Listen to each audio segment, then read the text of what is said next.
apakah serangan ataupun kritikan terhadap Kaisang, terhadap Gibran sendiri, dan juga Bobi akhir-akhir ini, apa tidak menurunkan angka 70 itu?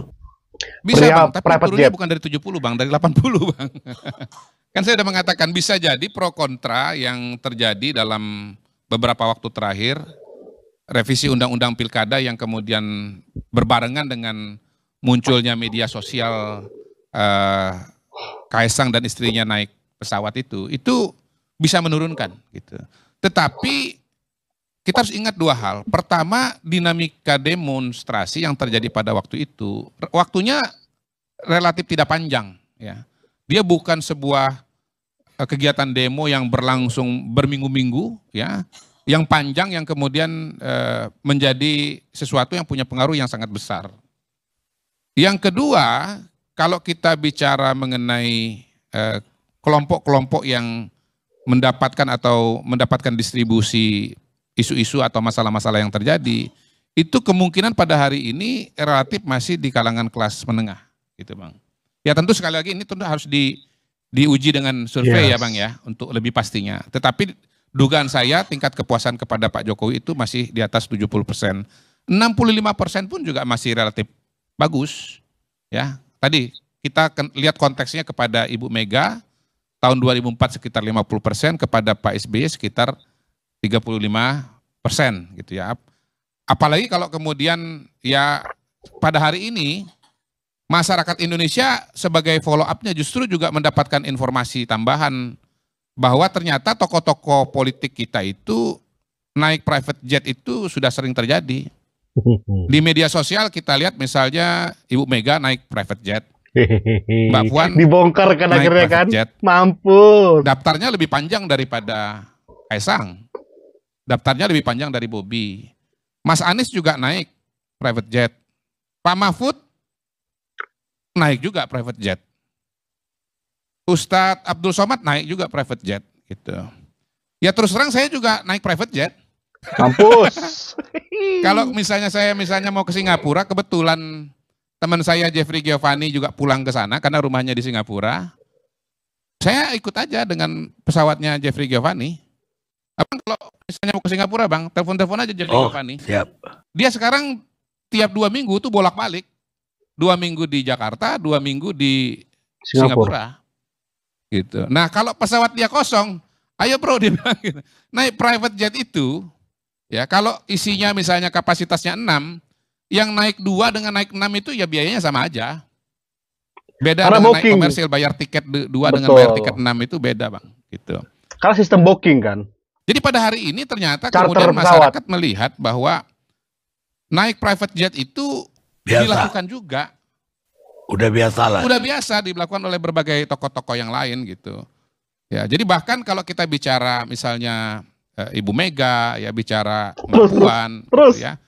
Memang juga pejabat negara gitu. Yes. Tapi apa kemudian naik private jet itu gratifikasi? Belum tentu gitu. Pak Mahfud sudah menjelaskan bahwa beliau naik private jet. Ya, kebetulan Pak JK punya pesawat, tujuannya kemana tuh yang dijelaskan? Ke Makassar ya? Makassar. Itu tujuannya sama dengan Pak JK, ya sudah jalan aja bersama-sama gitu. Jadi menurut saya per hari ini juga muncul konteks-konteks yang membuat orang itu menjadi lebih proporsional lah. Soal makanan misalnya, ya harga makanan di Amerika jangan dibandingkan dengan di Jakarta, di Indonesia. Bahkan nggak usah jauh-jauh. Makanan di Jakarta ini dibandingkan dengan makanan di kampung saya di Palangkaraya sana itu harganya jauh sekali Bang bedanya. Di Palangkaraya itu 1.000, 2.000 masih bisa makan kue, kalau di Jakarta udah nggak bisa gitu. Jadi konteks itu sangat-sangat penting dan menentukan. Tapi tadi soal naik ke private jet itu biasa. Ya. Tapi orang-orang yang disebut tadi itu udah mantan presiden. No. Ibu Mega. Ya. Atau mantan Menko Polhukam. Ya. Sementara Kaisang pada saat bapaknya masih jadi presiden. Beda di situ. Oke Bang, jadi begini, Ibu Mega itu pada hari ini masih pejabat negara Bang. Iya. Walaupun mantan presiden, beliau adalah Pancasila, Dewan di BPIP. Yes, Pancasila kemudian itu. di BRIN, 2 malah Bang. Mbak Puan masih menjabat sebagai ketua DPR. Yes.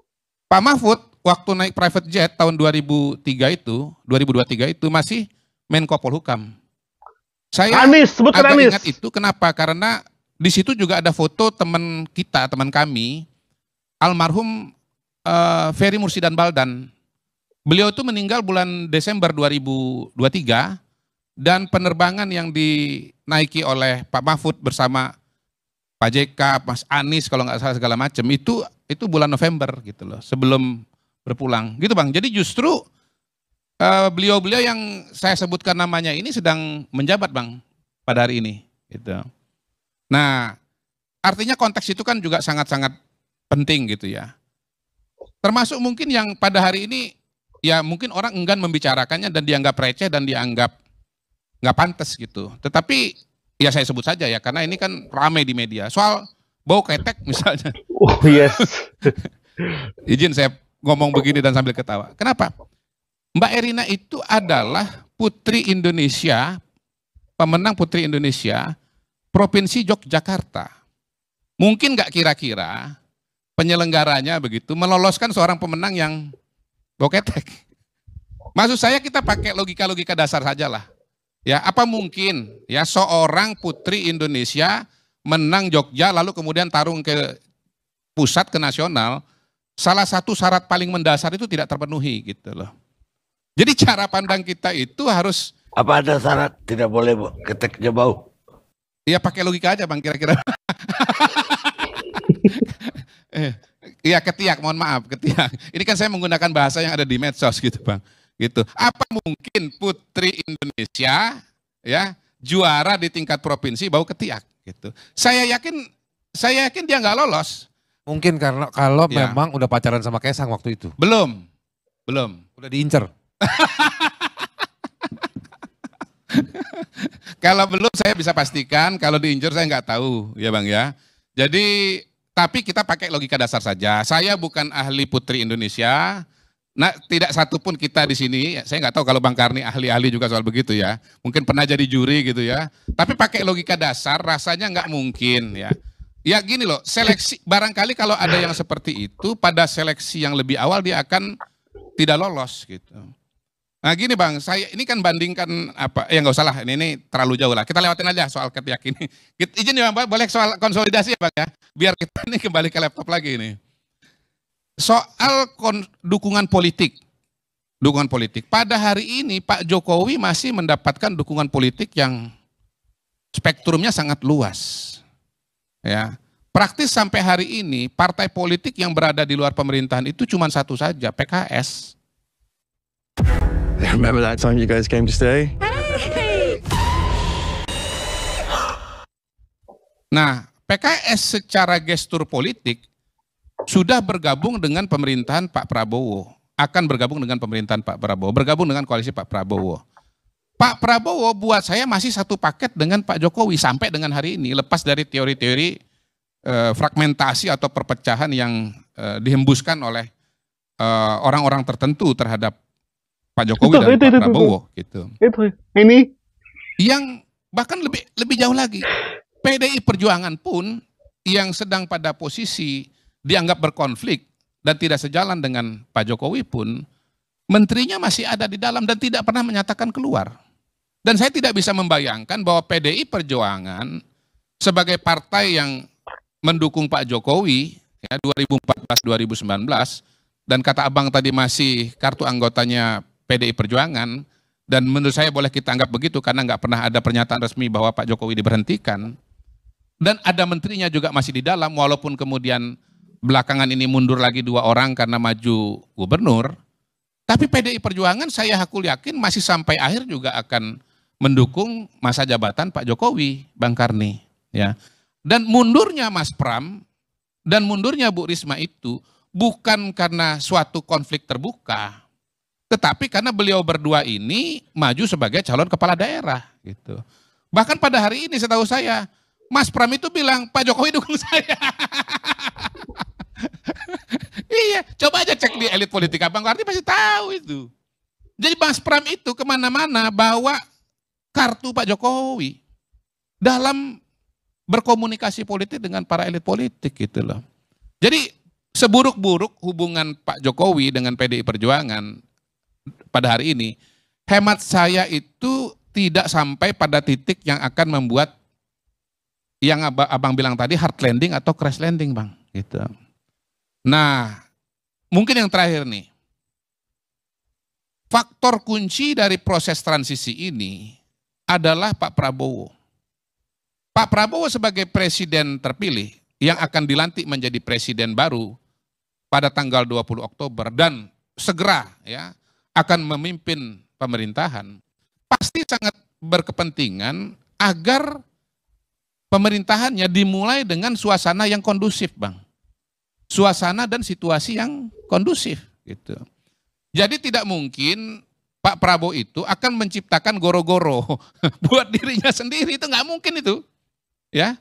Dan kita sudah saksikan, hemat saya, semua teaternya itu pada acara Gerindra yang kemarin itu pertama ya. Keren tuh.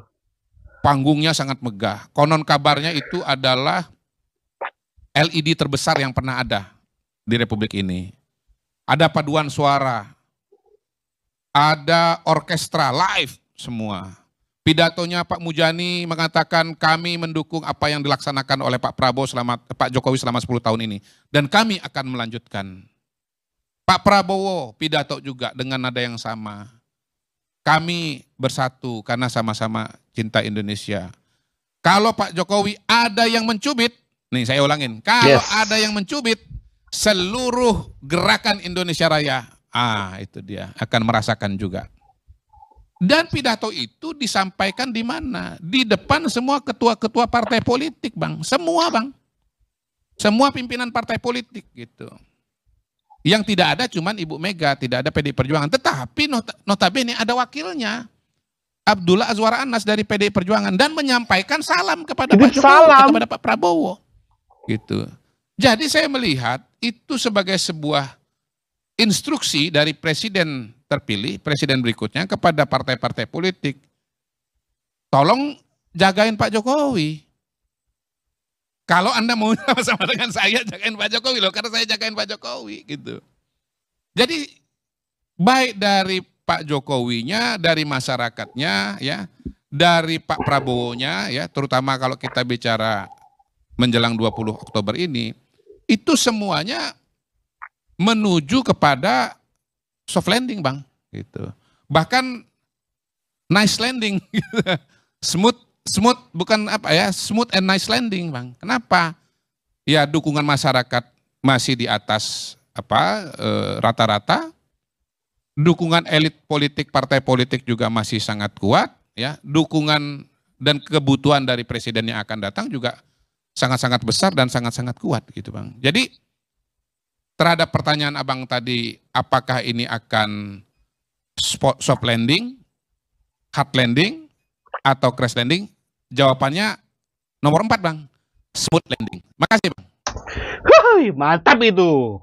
Itu terbungkam semua para pembenci Jokowi. Karena emang kayak ada gerakan sebenarnya nih, gerakan untuk bagaimana memakzulkan Jokowi. Yang aku perhatikan di media sosial, guys, ya. Termasuk Joko Anwar. Mereka sedang mempersiapkan demo lanjutan.